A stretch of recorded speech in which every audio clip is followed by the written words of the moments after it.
Olha, para esclarecer dúvidas sobre a concessão de empréstimos pessoais ou consignados, a gente vai conversar agora com a advogada especialista em direito do consumidor, Suelen Freire. Doutora, boa noite, bem-vinda ao MG2. Boa noite, eu que agradeço o convite. Agora a gente observa o caso da dona Ana, né, nessa personagem aí, que é analfabeta e mesmo assim conseguiu contratar o empréstimo. Isso pode?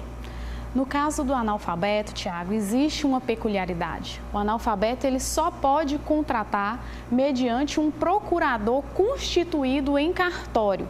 Então, deve haver aí a realização de uma procuração chamada pública, realizada no cartório. E esse procurador constituído em cartório é que vai assinar a rogo dessa pessoa que vai lá apenas batendo o dedinho. Então, todo contrato feito com analfabeto que não obedeça essa forma que ela é prescrita em lei, esse contrato é considerado nulo. Nulo. Então é procurar a justiça e tentar cancelar. Procurar a justiça, fazer o cancelamento, pode também receber os valores que foram descontados em dobro e uma indenização por danos morais. Agora, como o caso da dona Ana também, ela tem lá vários descontos em folha, né? Inclusive 3 que são do mesmo valor. Exatamente. Esses descontos beiram quase a totalidade do benefício dela. Isso pode acontecer? Não. Isso também agrava a situação. Existe, né, a lei dizendo que o limite de empréstimo consignado deve ser de 30%. Esse limite, ele é tanto para um empréstimo consignado quanto para um empréstimo pessoal. Qual que é a diferença entre esses dois? O empréstimo consignado, ele é feito desconto no INSS. E o empréstimo pessoal, ele tem um desconto feito na conta corrente. Como os dois empréstimos são similares, já que aquele consumidor ele não tem a liberalidade de pagar por meio de boleto, então, analogicamente, esse limite é aplicado para as duas modalidades. O Alexandre do Procon até falou, o diretor do Procon, né, falou, né, que os idosos têm que ter mais cuidado ainda. Há uma prática que a gente ouve vários relatos de idosos que são abordados na rua ou por telefone ou até mesmo na casa deles com pessoas de instituições financeiras, às vezes insistindo muito para eles contratarem. Quando essa insistência, essa abordagem excessiva, o que acontece?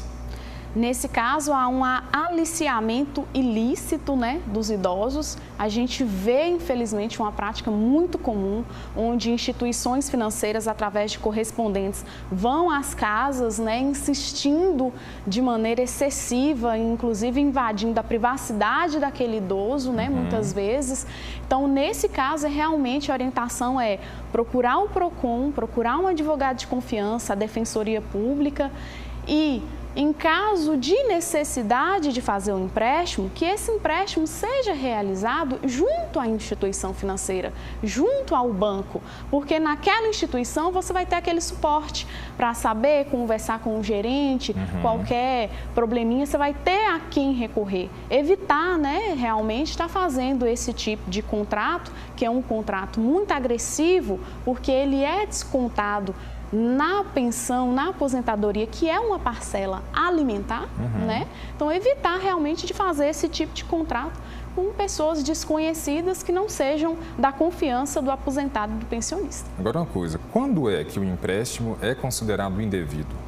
O empréstimo, né, o contrato, na verdade, com o consumidor, ele é considerado indevido a partir do momento em que aquele contrato fere o princípio da informação e da clareza. Então, o consumidor tem que contratar com extrema confiança, extrema clareza e com toda a informação necessária para que aquele contrato realmente tenha validade. Então, a gente vê instituições financeiras que não são sérias, fazendo, né, induzindo idosos a fazer empréstimos de maneira enganosa, falando coisas que não é necessariamente o que está ali escrito no contrato.